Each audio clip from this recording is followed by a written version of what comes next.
Hello दोस्तों, मैं हूं मदन राठौर। आपके अपने यूट्यूब चैनल स्टडी सेंटर 96 में आपका स्वागत है। तो यह मेरा एपिसोड नंबर 9 है, जिसमें हम बात करेंगे 26 जुलाई 2024 के इम्पोर्टेंट करंट अफेयर्स के प्रश्नों पर। इससे पहले हम बात कर लेते हैं कि जो हमने लास्ट क्लास में क्वेश्चन पर चर्चा की थी, तो उनका रिवीजन कर लेते हैं। तो पहला प्रश्न था, हाल ही में किस राज्य सरकार ने राजीव गांधी सिविल अभय हस्तन योजना शुरू की है? तो इसका उत्तर था तेलंगाना। अगला प्रश्न है, पूर्वी भारत का पहला दिव्यांग विश्वविद्यालय किस राज्य में खोला गया है? तो ये झारखंड की राजधानी रांची में खोला गया है। अगला प्रश्न था कि हाल ही में किस विश्वविद्यालय में हिंदू, बौद्ध और जैन अध्ययन केंद्र स्थापित किया गया है? तो इसका उत्तर है जवाहरलाल नेहरू विश्वविद्यालय में। अगला प्रश्न है कि हाल ही में मोटो जीपी इंडिया का ब्रांड एम्बेसडर किसे नियुक्त किया गया है? तो इसका उत्तर है शिखर धवन। अगला प्रश्न है कि हाल ही में कोपा अमेरिका फुटबॉल कप का खिताब किसने जीता है? तो इसका उत्तर है अर्जेंटीना, जिसने कोलंबिया को हराकर जीता है। अगला प्रश्न है कि यूरो कप 2024 का खिताब किसने जीता है? तो इसका उत्तर है स्पेन, जिसने इंग्लैंड को हरा के जीता है। अगला प्रश्न है कि हाल ही में किस राज्य सरकार ने राज्य में प्रवेश करने वाले सभी पर्यटक वाहनों के लिए बड़े कचरे के बैग ले जाना अनिवार्य कर दिया है? तो इसका उत्तर है सिक्किम। अगला प्रश्न है कि हाल ही में चराई देव मैदान को यूनेस्को विश्व धरोहर स्थल के लिए नामित किया गया है। तो जो ये चराई देव मैदान है, ये किस राज्य में स्थित है? तो ये असम में स्थित है। अगला प्रश्न है कि हाल ही में अंतर्राष्ट्रीय ओलंपिक समिति द्वारा किस भारतीय खिलाड़ी को ओलंपिक ऑर्डर से सम्मानित किया गया है? तो यह इसका उत्तर है अभिनव बिंद्रा, जिसका संबंध निशानेबाजी से है।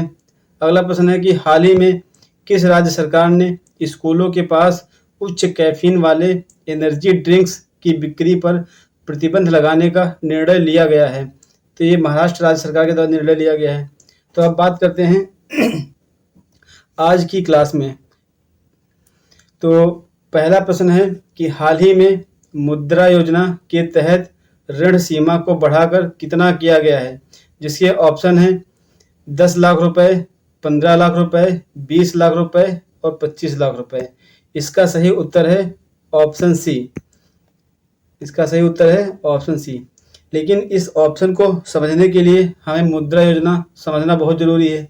तो पहले बात कर लेते हैं कि जो ये मुद्रा योजना है, ये शुरुआत कब हुई थी? तो ये शुरू हुआ था 8 अप्रैल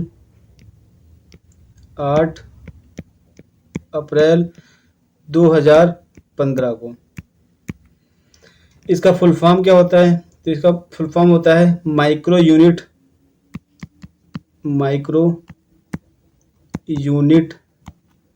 डेवलपमेंट एंड रीफाइनेंस एजेंसी। तो ये मुद्रा योजना का फुल फॉर्म होता है। तो मुद्रा योजना के तहत जो सूक्ष्म संस्थाएं होती हैं, इनका विकास करने पर साथ ही पुनर्वित्त की व्यवस्था पर बल दिया जाता है। तो जो मुद्रा योजना है, इसके तहत जो सूक्ष्म संस्थाएं हैं, इनकी 3 श्रेणियां होती हैं। इन 3 श्रेणियों में एक श्रेणी होती है शिशु उद्योग, दूसरी होती है किशोर उद्योग और तीसरी होती है तरुण उद्योग। तो जो मुद्रा योजना है, इसमें जो सूक्ष्म संस्थाएं हैं, इनकी जो श्रेणियां हैं 3 हैं। शिशु उद्योग, दूसरा है किशोर उद्योग और तीसरा है तरुण उद्योग। तो जो शिशु उद्योग है, इसमें 50,000 रुपए तक ऋण दिया जाता है और जो किशोर उद्योग है, इसमें 50,000 से 5 लाख रुपए तक ऋण दिया जाता है। और जो तरुण उद्योग है, इसमें क्या है कि इसमें 5 लाख से 10 लाख रुपए तक की ऋण की बात की गई है। तो यही जो बजट में लाया गया है कि हाल ही में मुद्रा योजना के तहत ऋण सीमा को बढ़ाकर कितना रुपया किया गया है। तो जो ये तरुण उद्योग की श्रेणी है, तो ये जो 5 लाख से 10 लाख रुपए की लिमिट थी, तो इसी को बढ़ा करके 10 लाख से 20 लाख रुपए कर दिया गया है। तो इसीलिए प्रश्न 1 का जो सही उत्तर है वो ऑप्शन सी है। ये है इसका सी। और जो ये कंडीशन लागू होती है, तो यह सुविधा उनके लिए लागू होती है कि जो पहले तरुण श्रेणी के तहत ऋण लिया है और उसका लाभ उठा करके उसको समय पर चुका दिया है। तो यह मुद्रा योजना उन्हीं के लिए, जो ये लिमिट बढ़ाई गई है, उन्हीं के लिए बढ़ाई गई है, तो ध्यान रखना है। अब बात करते हैं अगले प्रश्न पर। अगला प्रश्न है, हाल ही में मुंबई क्रिकेट एसोसिएशन के अध्यक्ष कौन बने हैं? जिसके ऑप्शन हैं अजिंक्य नाइक, रोजर बिन्नी, जय शाह, अमोल काले। तो इसका सही उत्तर है अजिंक्य नाइक, जो मुंबई क्रिकेट एसोसिएशन के अध्यक्ष बने हैं। तो जो इनकी उम्र है वह है 37 वर्ष के हैं। इस आधार पे यह मुंबई क्रिकेट एसोसिएशन के सबसे युवा अध्यक्ष बने हैं। अब बात कर लेते हैं जो अन्य विकल्प हैं, जिसमें रोजर बिन्नी जैसा, तो जो जिसका ऑप्शन है अमोल काले। तो जो अजिंक्य नाइक हैं वो अमोल काले का स्थान लेंगे। मुंबई क्रिकेट एसोसिएशन के अध्यक्ष के पद पर जो नियुक्त हुए हैं अजिंक्य नाइक, ये अमोल काले का स्थान लेंगे। अब बात करते हैं रोजर बिन्नी की। तो जो रोजर बिन्नी हैं ये वर्तमान में बीसीसीआई के अध्यक्ष हैं। और बीसीसीआई की स्थापना कब हुई थी? ये 1928 में हुई थी। और वर्तमान में जो जय शाह हैं ये बीसीसीआई के सचिव हैं। बीसीसीआई के सचिव हैं, तो ये भी ध्यान रखना है। अब बात करते हैं अगले प्रश्न पे।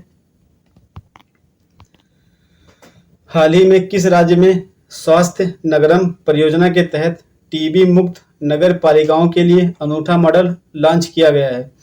जिसके विकल्प हैं तेलंगाना, झारखंड, सिक्किम, महाराष्ट्र। तो इसका जो सही उत्तर है ऑप्शन ए, तेलंगाना। तो तेलंगाना राज्य में ही स्वास्थ्य नगरम परियोजना के तहत एक टीबी मुक्त नगर पालिका के लिए अनूठा मॉडल लॉन्च किया गया है। जो इसके अन्य विकल्प हैं झारखंड, सिक्किम, महाराष्ट्र। तो अभी हमने हाल ही में देखा था कि झारखंड की राजधानी रांची में ही एक दिव्यांगों के लिए एक विश्वविद्यालय स्थापित किया गया है, जो पूर्वी भारत का पहला दिव्यांग विश्वविद्यालय बना है। और हमने बात की थी कि सिक्किम में, तो सिक्किम में ही एक हाल ही में चर्चा में रहा था कि राज्य में प्रवेश करने वाले सभी पर्यटक वाहनों के लिए जो बड़े कचरे बैग थे,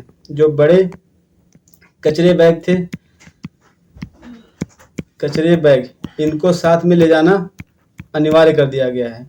और साथ ही जो महाराष्ट्र भी चर्चा में रहा था, इसलिए क्योंकि स्कूल के पास जो उच्च कैफीन वाले एनर्जी ड्रिंक की बिक्री होती थी, तो उन पर प्रतिबंध लगा दिया गया है। जो उच्च कैफीन वाले एनर्जी ड्रिंक की बिक्री पर प्रतिबंध लगा दिया गया है, तो ये भी ध्यान रखना है। अब बात करते हैं अगले प्रश्न पे। हाल ही में किस देश की संसद ने UNRWA, जिसका फुल फॉर्म है United Nations relief and works agency for Palestine refugees in the near east, को आतंकवादी संगठन घोषित करने वाले बिल को मंजूरी दी है? तो जिसके विकल्प हैं इराक, मिस्र, जॉर्डन, इजराइल। तो जिसका सही उत्तर है इजराइल, ऑप्शन डी इसका सही उत्तर है।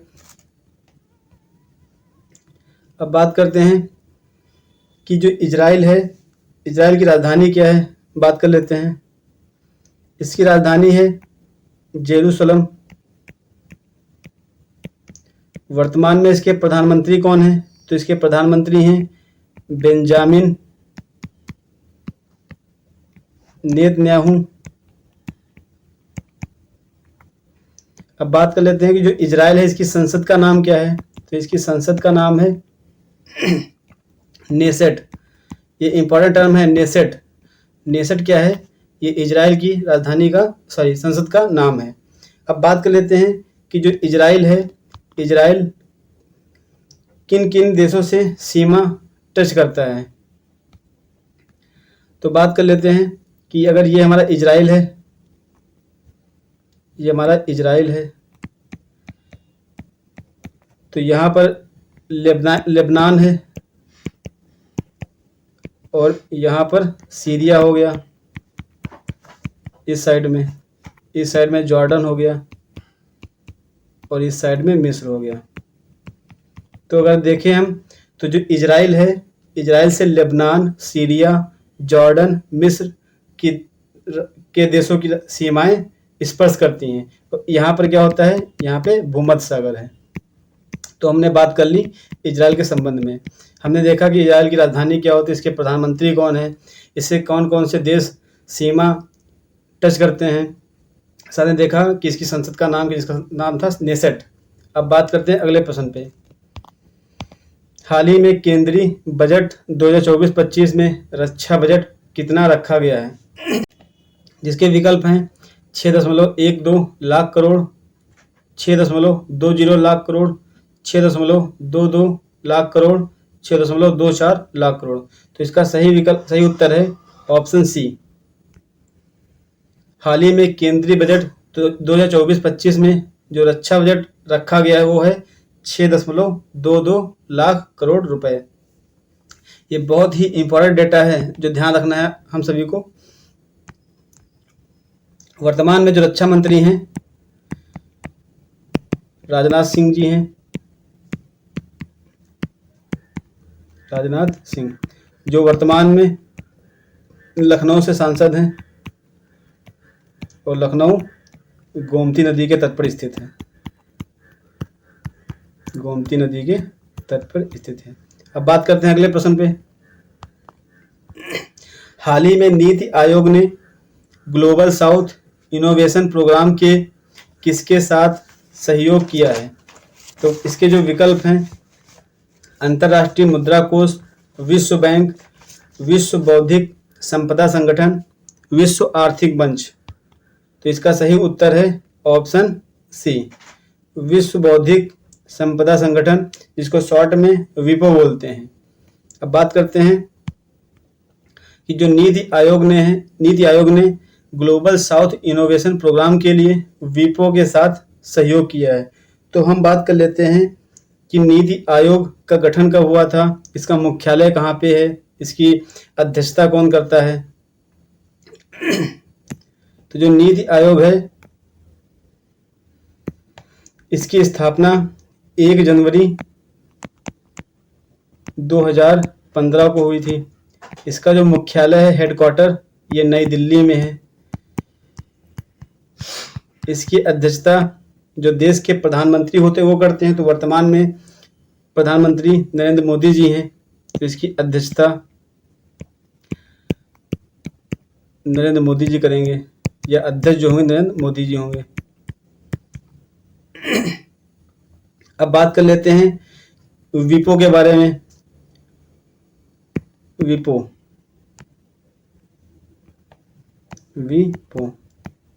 इसकी स्थापना कब हुई थी। तो इसकी स्थापना हुई थी 14 जुलाई 1967 को। इसका मुख्यालय कहाँ पर है, हेडक्वार्टर कहाँ पे है। तो ये है जिनेवा में।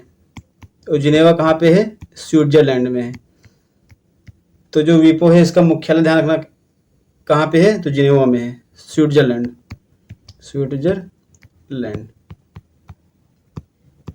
अब बात करते हैं अगले क्वेश्चन पे। हाल ही में जारी फीफा रैंकिंग में भारत को कौन सा स्थान प्राप्त हुआ है।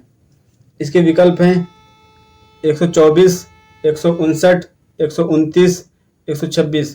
तो इसका सही उत्तर है ऑप्शन ए 124। जो फीफा रैंकिंग हाल ही में जारी की गई है तो इसमें भारत का स्थान जो है वो 124 है। तो बात कर लेते हैं कि फीफा की स्थापना कब हुई थी। फीफा इसकी स्थापना हुई थी 1904 में।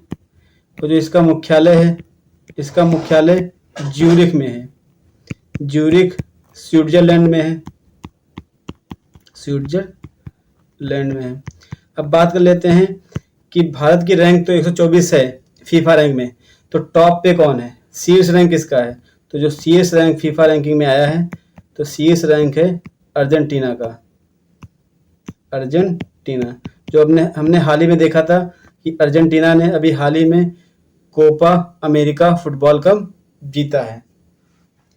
अब बात कर लेते हैं जो इसके अन्य विकल्प हैं 159, 129, 126, ये क्या है। तो 159 क्या है कि 159 में अभी जो हाल ही में एक डेटा आया था कि विश्व प्रेस स्वतंत्रता सूचकांक, विश्व प्रेस स्वतंत्रता सूचकांक जो 2024 आया था, इसमें भारत का रैंक 159 है। और जो 129 है ये ग्लोबल जेंडर गैप इंडेक्स में भारत का रैंक है। और जो 126 है ये विश्व खुशहाली रिपोर्ट में भारत का रैंक है, ये ध्यान रखना है।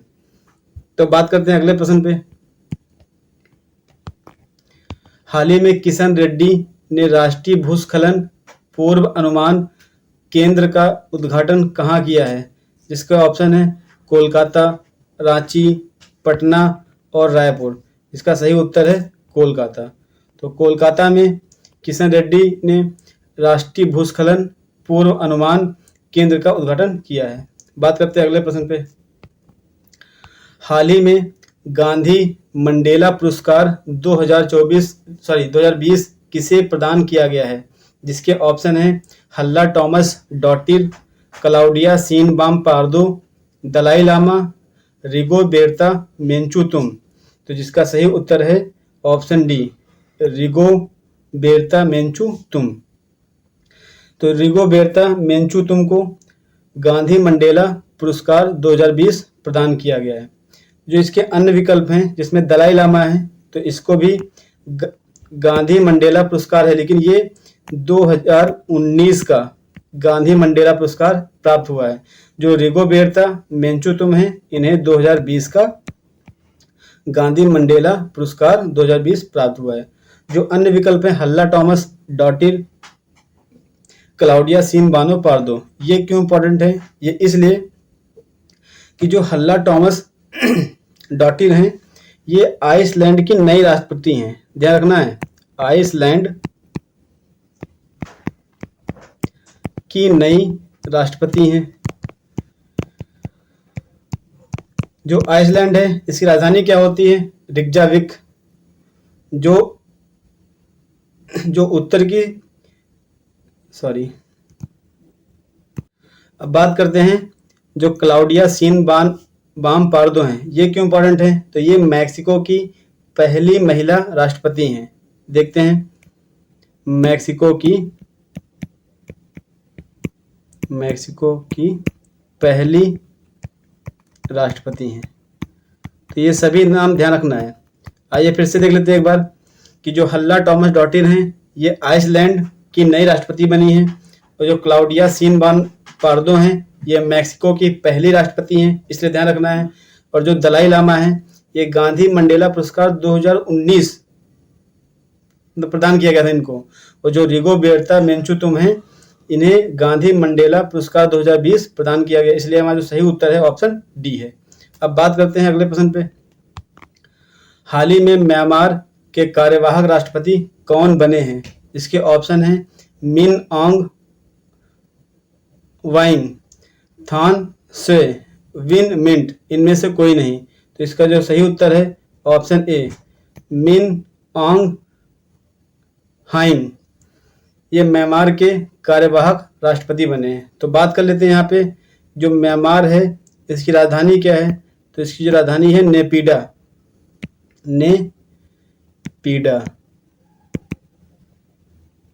इसको लिखेंगे नेपीडा। साथ में देखते हैं कि जो म्यांमार है इसकी मुद्रा क्या होती है? तो इसकी मुद्रा होती है म्यांमार